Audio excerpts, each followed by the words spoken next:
బల్కంపేట ఎల్లమ్మ కళ్యాణం అనంతరం మంత్రి పొన్నం ప్రభాకర్ మీడియాతో మాట్లాడుతూ ఎల్లమ్మ తల్లి భక్తుణ్ణి నేను, మహిళలు ఇబ్బందులు పడుతున్నారని పరిస్థితులు చక్కదిద్దడానికి అక్కడ కూర్చున్నాం.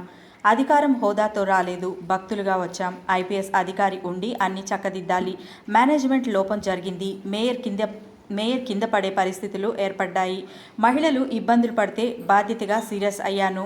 తోపులాట నివారించేందుకు కొద్దిసేపు ఆగాము. మహిళా రిపోర్టర్కి ఎదురైన చెడు అనుభవానికి క్షమాపణ చెబుతున్నాం. ఇలాంటి ఘటనలు పునరావృతం కాకుండా చూసుకుంటాం. కళ్యాణం అద్భుతంగా జరిగింది అని తెలిపారు.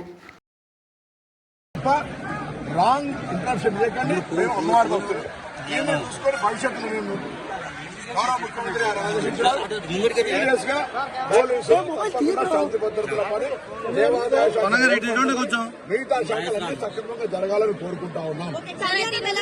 కళ్యాణ అద్భుతము, లోక కళ్యాణము ప్రభుత్వానికి నిండుగా ఆశీర్వచనము. ఈ రోజు సమస్త ప్రజలందరూ కూడా సుఖ సంతోషాలతో ఉండాలని ఆ అమ్మవారి ఇక్కడ 1100 సంవత్సరాల క్రితం ఏర్పడినటువంటి బల్కంపేట ఎల్లమ్మ అందరు చల్లగా చూడాలి. శ్రీమాత్రే నమః.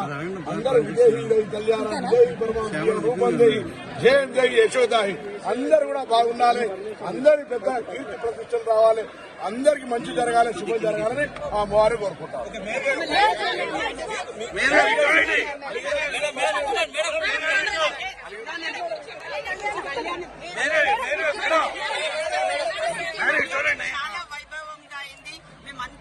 అనుకున్న ప్రకారంగానే అయింది. కొంచెం ఇబ్బందులు ఎక్కడైతే ప్రజలకు ఇబ్బంది కాకూడదు అనేసి అక్కడే కారు దిగి రావడం జరిగింది. అండ్ మహిళలకి ఎస్పెషల్లీ మీరు రిపోర్టర్ మేము కూడా అక్కడ కూర్చుని వేరే మహిళల్ని కూడా అంటే సాఫీగా వాళ్ళు రావాలని పోలీస్ కి ఇన్స్ట్రక్షన్స్ ఇవ్వడమే జరిగింది. కానీ ఏ విధంగా కూడా అలగడం అంటే అమ్మవారి మా గవర్నమెంట్ లో మేము అలుగుతే ఇది